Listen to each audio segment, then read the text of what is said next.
सब देखने और सुनने वालों की खिदमत में मोहब्बत भरा सलाम। इरफान अहमद खान साहब हमारे साथ हैं और पाकिस्तान में लाहौर में बसंत की तैयारी है और खान साहब वहाँ पे मौजूद हैं। खान साहब, क्या हालात चल रहे हैं? बसंत की खूब तैयारियां हो रही, यहाँ से यूके से भी लोग वहाँ शामिल होने के लिए जा रहे हैं, दुबई से जा रहे हैं, पूरी दुनिया से खलबली मची हुई है। हाँ, भारत से बड़े अरसे के बाद बसंत मनाने की इजाजत मिली है।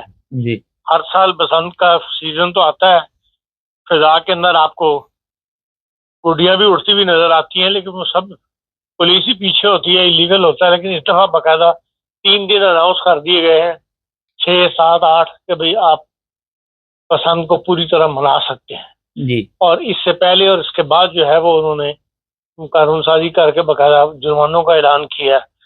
और लेकिन आपको पता है लाहौर की जो लाहौरियों की तबीयत है वो इन कानूनों को या इन पाबंदियों के से आज़ाद हो जाते हैं। जब असल में उसमें भी उनका अपना कसूर भी नहीं कह सकते। असल में मुल्क के अंदर खुशी के मौके इतने कम हैं, हर तरफ मजहबी जो है माहौल को, हर खेल को भी और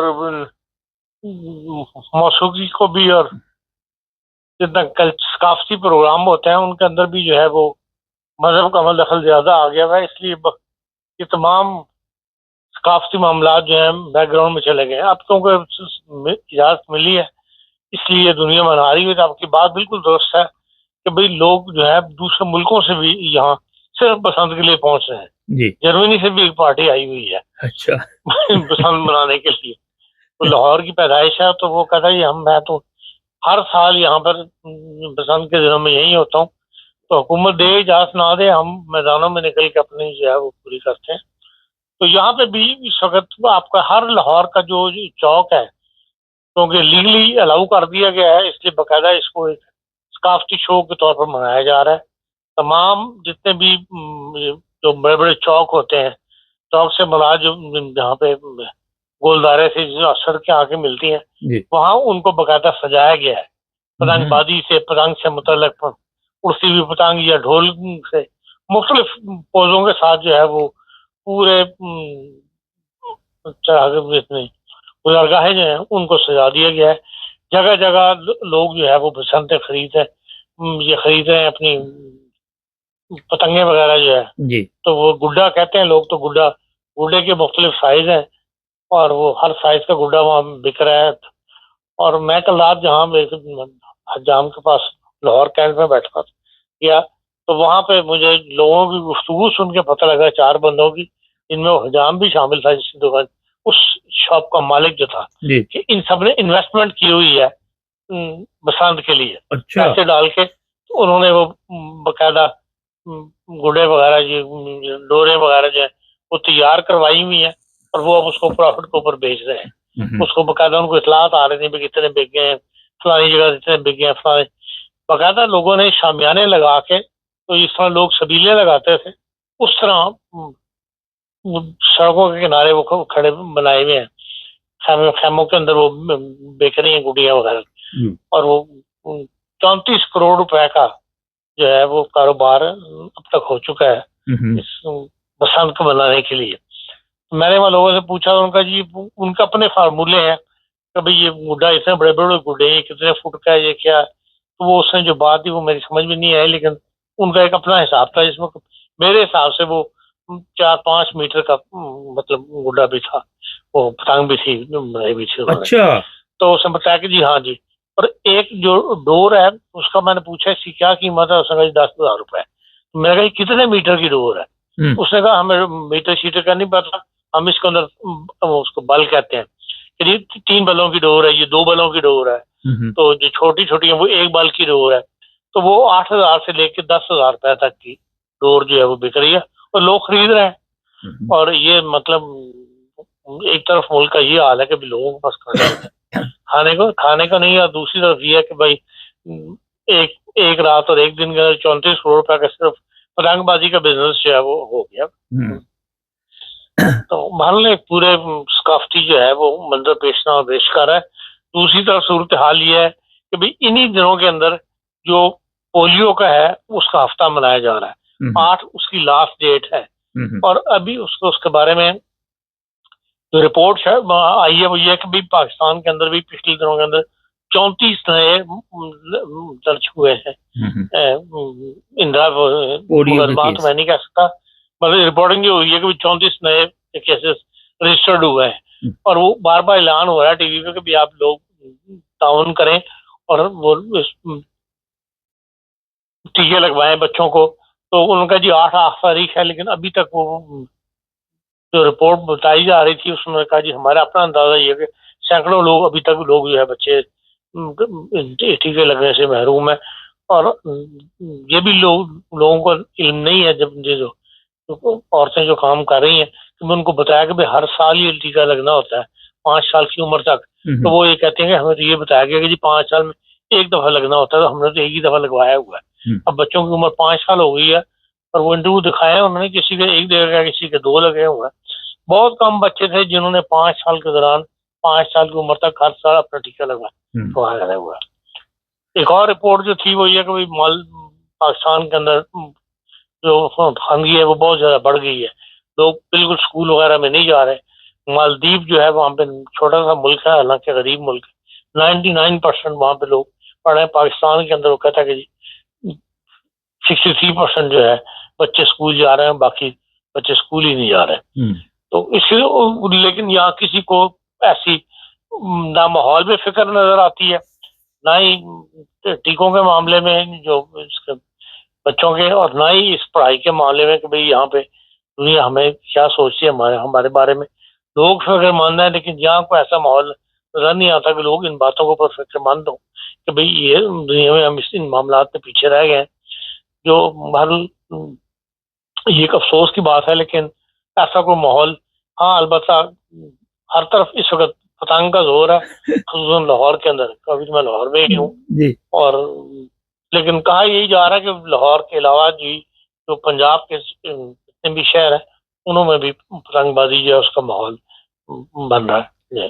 हाँ साहब, ये बताइए, बड़ा शोर पड़ा हुआ है कि मरियम साहबा ने बड़ा काम किया लाहौर में, कोई वहाँ के मतलब बताइए, कोई तब्दीली नजर आ रही है? कहते बहुत साफ सुथरा माहौल बन गया। देखिए लाहौर में एक कंस्ट्रक्शन काफी नई हुई है जो नजर आ रही है जगह जगह, और बताने वाले यही बताते हैं कि भाई ये ज्यादातर जो है अस्करी फ्लैट्स बन रहे हैं जो कि फौज की इंजीनियरिंग कोर है वो बनाती है, वो फिर बना के बेच रहे हैं 6-6 करोड़ रुपए का। 10 जो ग्राउंड फ्लोर के फ्लैट्स हैं वो 10 करोड़ में बिक रहा है, ऊपर के फ्लैट जो है वो 4 करोड़ में, जितना ऊपर जाते जाए तो 3 करोड़ तक के फ्लैट की कीमत जो है वो बिक रही है। तो इसके अलावा तो कोई ऐसी वहाँ ये थोड़ी है कि जो बास इलाके हैं उनमें सफाई ज्यादा है पहले की निस्बत, या आप कह सकते हैं कि हाँ साफ सुथरे शहर है। लेकिन आप ऐसे इलाके में चले जाएं जहाँ और अब गरीब लोग रहते हैं या आबादी का दबाव ज्यादा है, वहां पर आपको वही बुरा हाल नजर आता है। जैसे आप लाहौर सॉरी लाहौर सदर में चले जाएं तो ये कैंट से जुड़ा हुआ इलाका है, लेकिन एकदम माहौल बदलता, कैंट से निकलते ही सदर शुरू हो जाता है, और उसी तरह गंदगी और कहना चाहिए कोई सिस्टम नहीं, कोई खास फर्क नहीं। AR बाजार जो है, तो क्योंकि मैं भी कल ही लाहौर पहुंचा हूँ, मैं कैंट में ठहरा हूँ, इसके करीब करीब इलाके में मैं गया हूँ। तो बहरहाल बास इलाकों में यकीन बेहतरी आती है, लेकिन वो इलाके जहाँ आबादी का दबाव है, जहाँ गरीब आम आदमी रहता है, वहां पर को मुझे ऐसी बेहतरी देखने में नहीं आई। लेकिन आबादी का दबाव इस कदर ज्यादा है कि आप कोई सिस्टम बना लें, उस सिस्टम को लोग फॉलो करने के लिए तैयार ही नहीं है। अब यही देख लें कि जब आपको एक दफा पतंग की इजाजत मिल गई है तो आप उन 3 दिन को एंजॉय करें। जरूरी है कि आप, अब वो कहते हैं कि अब तक 63,000 मुकदमे दर्ज हो चुके हैं कि जो इजाजत मिली है लोग जो है वो निकल खड़े हुए हैं, पतंगबाजी कर रहे हैं। तो पुलिस उनको रोकती है या उनको मुकदमे बना रही है। अब तक 63,000 मुकदमे जो बन चुके हैं पिछले एक हफ्ते के दौरान ही मुकदमा। तो लोग कानून को फॉलो करने के लिए भी तैयार नहीं है। फिर यह है कि एक मोटरसाइकिल वालों के लिए उन्होंने एक डोर निकाली है, सलाख थी, वो सलाख लगानी जरूरी है, उससे डोर जो है वो बंदे को एकदम आके गले पे नहीं पड़ती, वो रोक लेती है वो सलाख जो है उनकी। तो वो उसका 2,000 रुपये जुर्माना उन्होंने रखा है पुलिस ने, जिस मोटरसाइकिल पे वो नहीं लगी हुई होगी उसको 2000 जुर्माना उसके ऊपर होगा। हम्म। वो अभी तक ऐसी मोटरसाइकिलें नजर आ रही हैं, अब अगर 4 तारीख होगी जिनके ऊपर वो सलाखें वगैरह नहीं लगी, हम्म। तो अभी तक तो पुलिस रोक के उनको वार्निंग दे रही है, लेकिन 6, 7, 8 को 3 दिन अगर कोई मोटरसाइकिल ऐसी निकली जिसके ऊपर वो सलाख ना लगी हुई, उन्होंने कहा कि 2000 का जुर्माना होगा। तो सिस्टम तो तभी कामयाब होता है कि अगर लोग उसको फॉलो करें, उसके ऊपर अमल करें। हम्म। एयरपोर्ट पे आप देखें उतने तो आपको हर जगह कहीं ना कहीं करप्शन होती हुई या बेईमानी होती हुई या दाम मारते हुए नजर आते हैं। और खुद वहां पर जो स्टाफ काम कर रहा होता है वो आपको इशारे करता है कि भाई हाँ, आपको काम हम जल्दी कर देते हैं, आप हमें फॉलो कर लें, ये जो हम हमारी मदद ले लें तो हम आपको काम हम जल्दी कर देते हैं। इसलिए ये हर चीज जो है, इस करप्शन का, ये करप्शन जो है एक किस्म का कल्चर का हिस्सा बन गई है ना। लोगों को फील होता है कि भैया हम क्या कर रहे हैं, हम लोगों को खुद बुरी लाइन की रास्ता दिखा रहे हैं। लेकिन ये कि इसी तरह मुल्क चल रहा है, और ये लगता ही है कि इसी तरह चलता रहेगा। इसमें मरीम क्या, कोई भी हाल है, ये अब ये सिस्टम बज़ाहिर ही नजर आता है कि ठीक होने वाला नहीं है। हाँ साहब, आप एयरपोर्ट पे लाहौर उतरे तो वहाँ पे आपने क्या देखा? माहौल ठीक था वैसे, जैसा आप कह रहे इशारे कर रहे हैं? लेकिन जहाँ तक इमिग्रेशन वालों का ताल्लुक है, वो तो माहौल ठीक था, उसमें कोई वो नहीं। हम्म। लोग इज्जत से पेश आ रहे थे। मैंने निगाह भी मारी, एक दो केसेस ऐसे थे जिनके पास पीओसी खत्म हो गया हुआ था हम्म। और उसके बगैर वो यहाँ लैंड कर गए थे।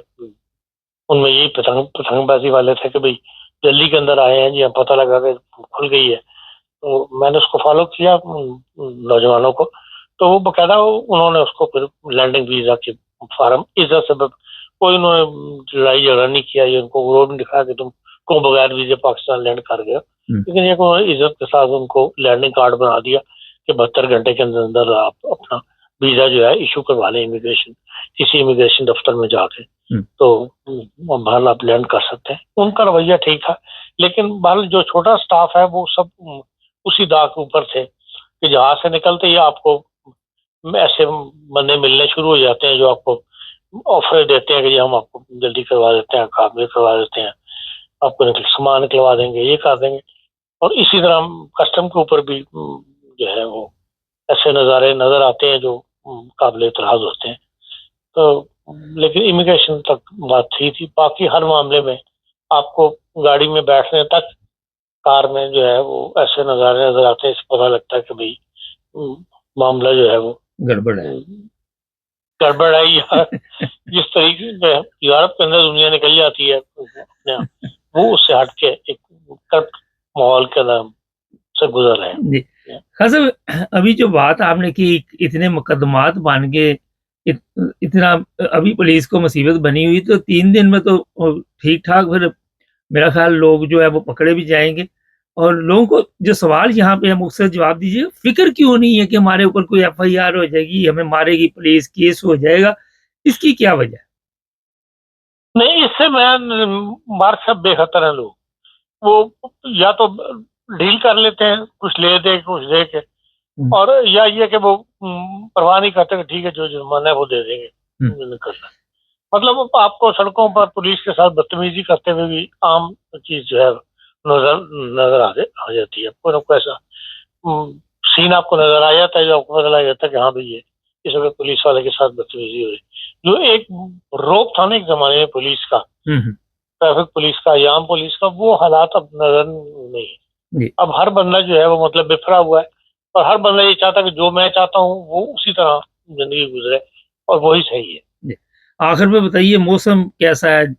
जर्मनी में तो आपने देखा काफी सर्दी पड़ रही थी, और इस वक्त लाहौर जर्मनी तो बड़ी सर्दी में निकले थे, लेकिन यहाँ मौसम माशाल्लाह अच्छा है।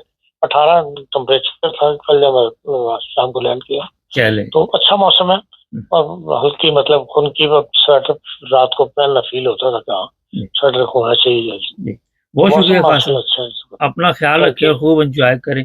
खान साहब, आपने भी कभी पतंग उड़ाई कि आपने पहली दफा ये नहीं, नहीं, नहीं, मैं जिस शहर से गया था वहाँ इस बार का सफर ही नहीं था, सीधा फिर उस शहर से निकले तो जर्मनी पहुंच गए, इसलिए ना उड़ती दिखी वरना सिर्फ अखबारों में देखी। चले, बहुत शुक्रिया। अच्छा जी, पतंग उड़ाना कोई गुनाह नहीं है, मगर मुसीबत ये है कि गैर कानूनी कई काम ऐसे हैं, जुआ खेला जाता है, शर्तें लगती हैं। अब पुलिस अभी इतने मुकदमात दर्ज हो गए, ठीक है चलो पुलिस की भी रोटी-रोज़ी चलती रहेगी, लोग भी इसी में खुश रहते हैं। लेकिन जो अफ़सोस की बात हमारे जो बच्चे हैं, वो तालीम में बहुत पीछे रह गए। उसकी उसी की वजह ये है कि उनको पकड़ के मारो, जो मर्ज़ी करो, कोई साहस नहीं होता। क्योंकि पढ़े-लिखे बंदे को तो पता होता है कि कोई बेइज़्ज़ती हो रही है, इज़्ज़त हो रही है, दूसरे को पता ही नहीं होता और वो कहते चलने दो जैसे चले। चैनल को सब्सक्राइब कर लें, जुड़े रहें हमारे साथ ताकि और प्रोग्राम देखते रहें।